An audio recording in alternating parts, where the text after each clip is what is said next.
जय श्री महाकाल आदेश। तो कुछ विशेष आकृतियां जो कि किन्हीं विशेष धातुओं में अगर उकेरी जाएं, उकेरने के बाद उनको किन्हीं विशिष्ट मंत्रों से अभिमंत्रित किया जाए तो 100% फलदायी हो जाती है और लाभ प्राप्त होने लगता है धारण करने वाले को। तो जैसे मैंने पिछले वीडियो में बताया था कि स्वास्तिक और कमल ये दो आकृतियां ऐसी हैं। कमल में थोड़ा सा अपवाद है, तो जो स्वास्तिक है उसे तांबे में बनवाकर और मंत्रों से अभिमंत्रित करके अगर धारक धारण करता है तो सूर्य देव की जो डिग्री कम होती है, जो उनका तेज कम होता है कुंडली में, तो उसको ये यंत्र जो कवच यंत्र है ये बढ़ा देता है और सूर्य देव की पूर्ण कृपा प्राप्त होने लगती है। वैसे सूर्य देव की ऊर्जा बढ़ाने के लिए माणिक्य के लिए बोला गया है कि माणिक्य धारण करो तो सूर्य देव की ऊर्जा बढ़ जाती है।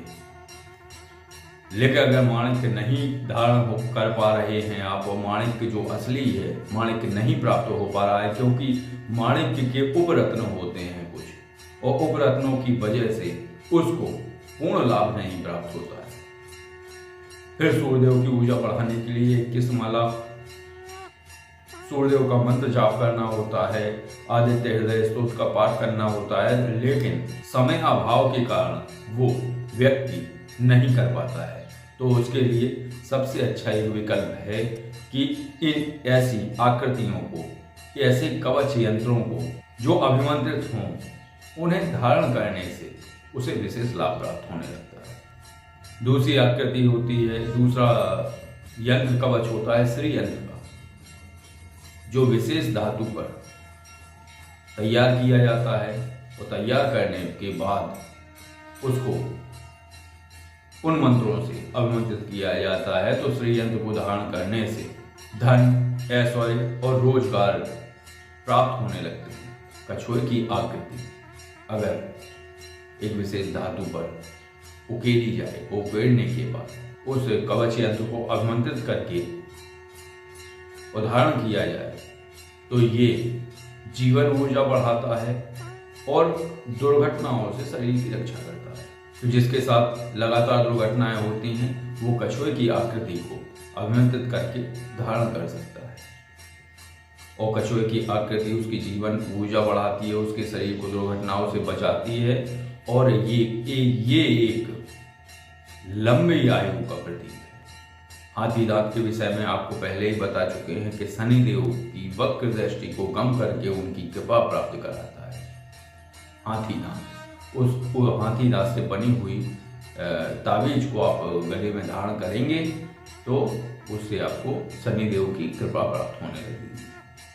कमल की आकृति अगर आप धारण करते हैं तो इसके दो विधान हैं।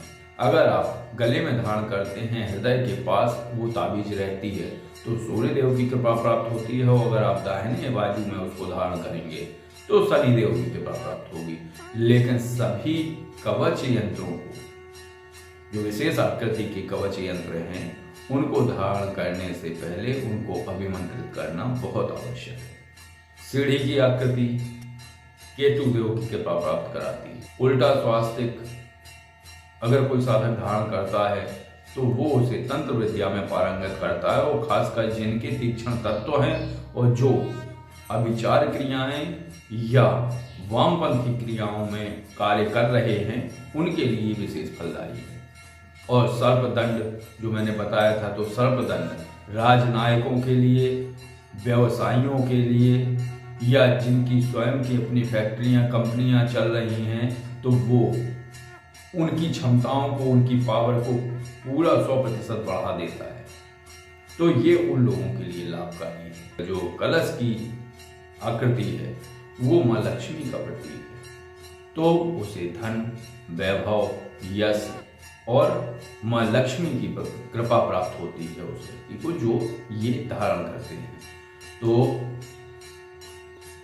इन सभी आकृतियों को अगर आप विशेष रूप से अवमंत्रित करके धारण करते हैं तो उससे आपको विशेष लाभ प्राप्त होगा। तो अगर आप इनमें से कोई भी कवच यंत्र लेना चाहते हैं तो आप ले सकते हैं। ये जो विशेष आकृतियां हैं इनको बनवाना और बनवाने के बाद इनको अवमंत्रित करना, इस सारी प्रक्रिया में जो थोड़ा सा वक्त लगता है उतने वक्त का आप लोगों को इंतजार करना होगा, और रुकने के बाद जैसे ही ये तैयार हो जाते हैं तो इन्हें आप तक भेजा जाएगा। तो आज की आपको ये जानकारी कैसी लगी? अगर ये जानकारी आपको अच्छी लगी हो तो वीडियो को लाइक करिए, और अगर आप किसी भी आध्यात्मिक विषय पर जानकारी चाहते हैं तो कॉल-मी-4 ऐप द्वारा आप कॉल कर सकते हैं और वो जानकारी ले सकते हैं। अगर आप साधारण किसी विषय पर चर्चा करना चाहते हैं तो ये जो नंबर स्क्रीन पर दिख रहा है इस पर आप कॉल कर सकते हैं, व्हाट्सएप कर सकते हैं। आदेश। जय श्री महाकाल।